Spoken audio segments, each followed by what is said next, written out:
What would your business look like if you had a 20% boost to your employee engagement? Now, I really want you to imagine this. Imagine a world where the people that you attracted, interviewed, and hired, and onboarded, and are now paying were actually as engaged 5 years in that they were 5 days in. What would happen to your customer satisfaction, your service and products? What about the employee satisfaction and the impact that that has on your culture? Stick around to discover the secret ingredients you're missing from your internal communication strategy that will lead to increased employee satisfaction, engagement, and retention.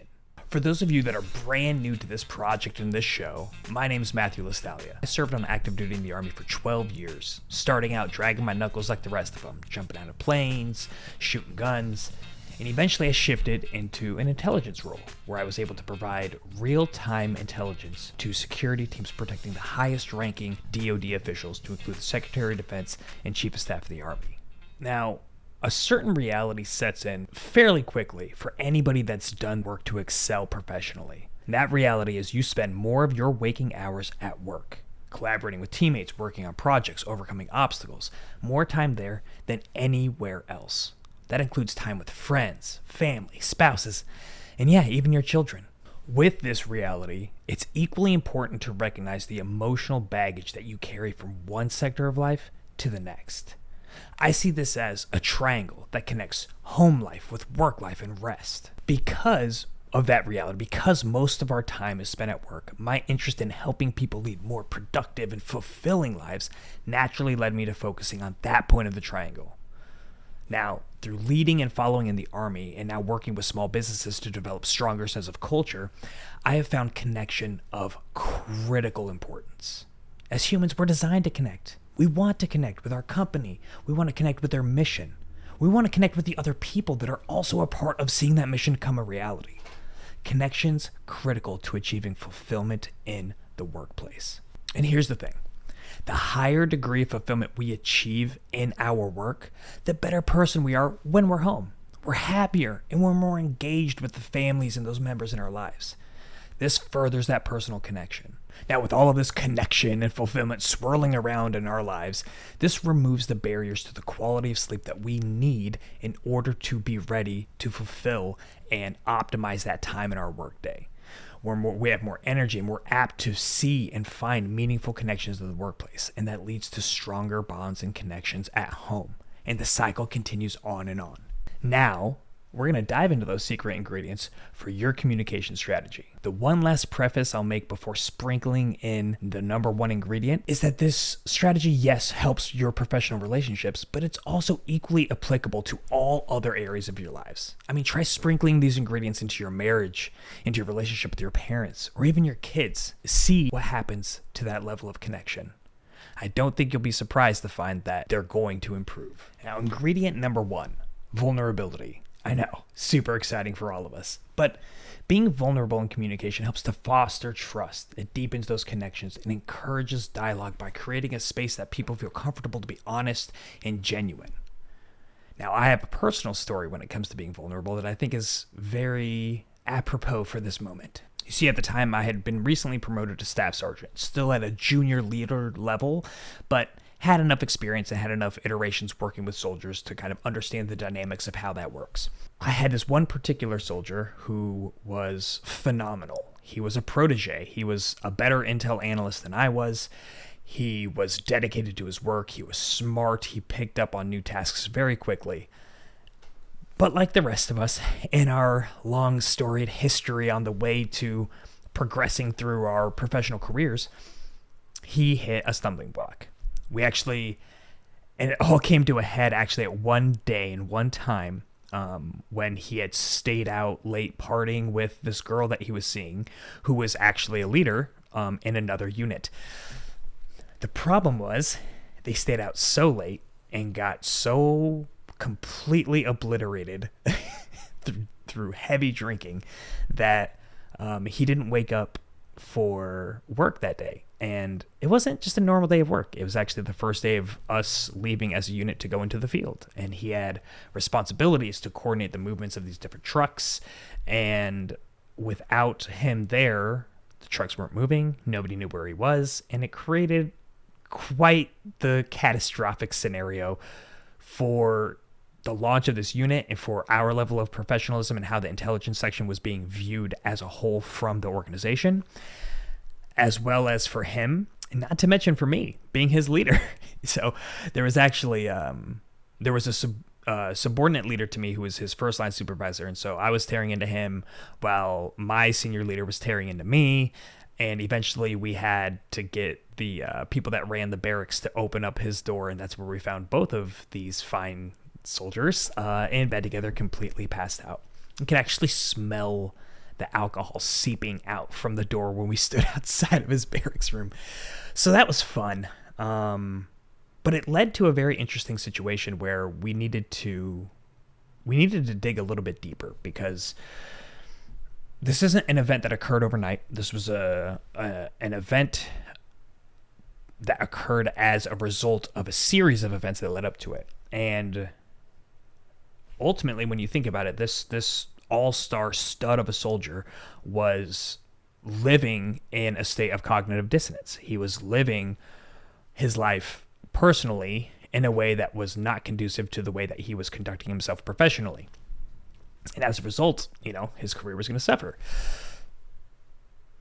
That said, everyone there at the unit wanted to throw the book at him. They wanted to kick him out of the Army. And, it's a judgment call at a certain point for certain leaders. So being in the situation I had the ability to stand up, go and talk in front of the commander and plead his case, put my reputation on the line on his behalf, stating that he was indeed a great soldier and deserved to be punished, yes, but not to be cast out from the organization, that the Army would indeed suffer by losing this person.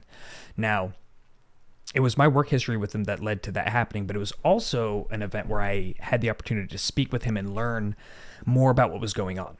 And this couldn't have been accomplished without me embracing a sense of vulnerability, because at this point, he's down in the dumps. He's at the worst point of his professional life at this point, and he's not in the talkative sort of mood, as you can imagine.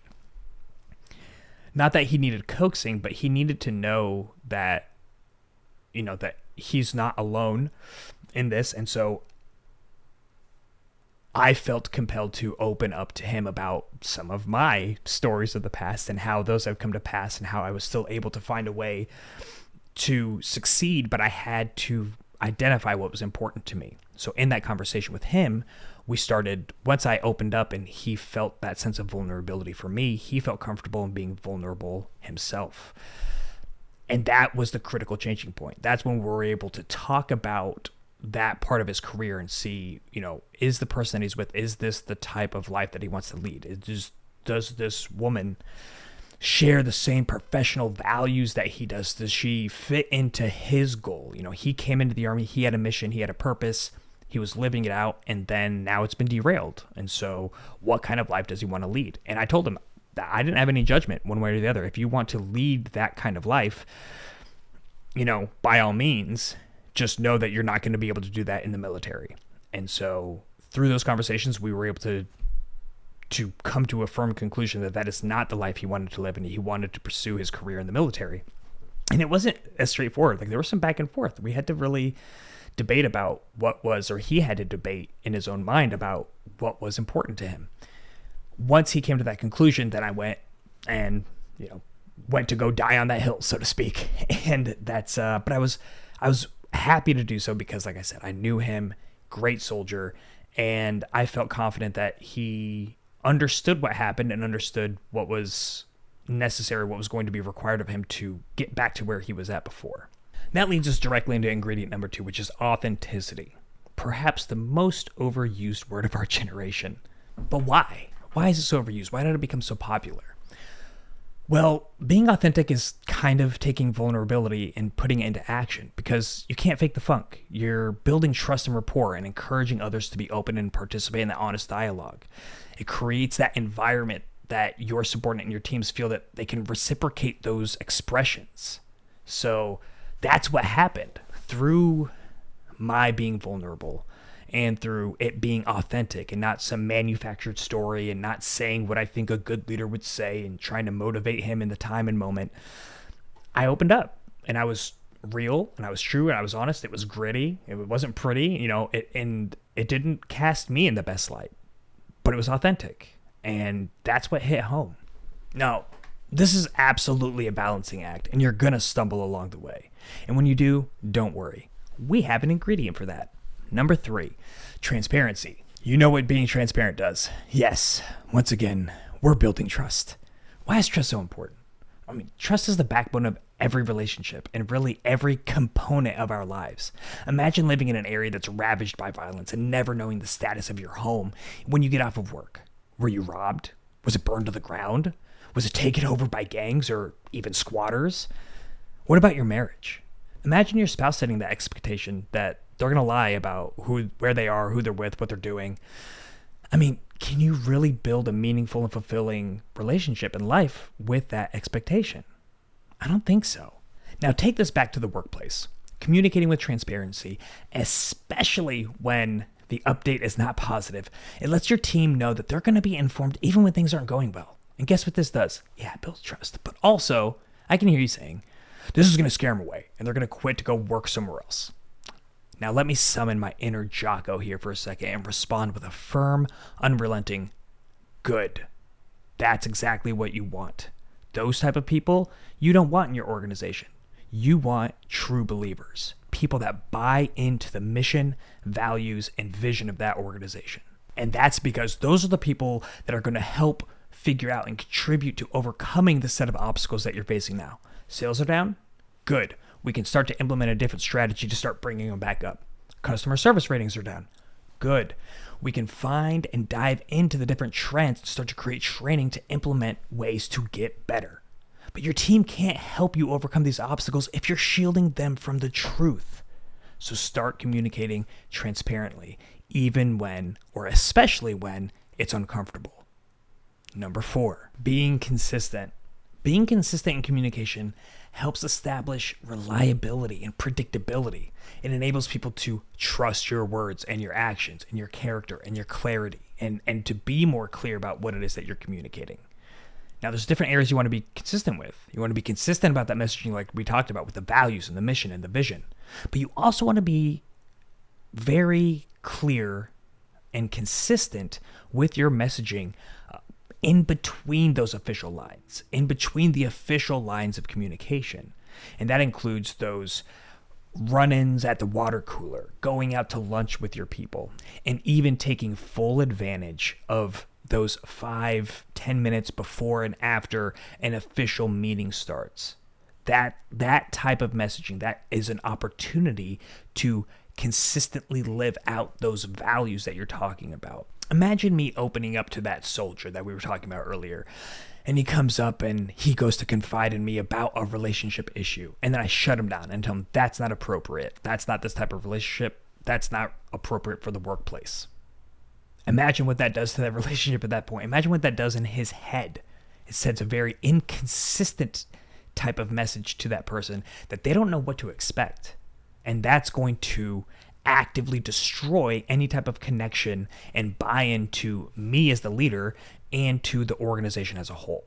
Because the relationship that an employee or a teammate has with their leader is very, very similar, if not completely identical, to the relationship that they have with the organization. Now, again, this is a balancing act.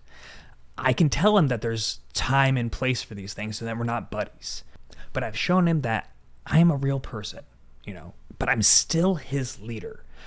So you have to walk this kind of tightrope. You have to live this balancing act. And that's going to be a theme that you see throughout this series, whether it be professionally or personally. Now, on the professional front, we've seen that at least a 20% increase in employee engagement occurs when you're effectively communicating, when you communicate with vulnerability, when you communicate transparently, when you communicate consistently, and when you communicate with authenticity. None of these really work without the other. It's like a puzzle piece. They're all different puzzle pieces, and the puzzle's not complete unless you're implementing all of them. Now, all of this is fine and well. This is all very good.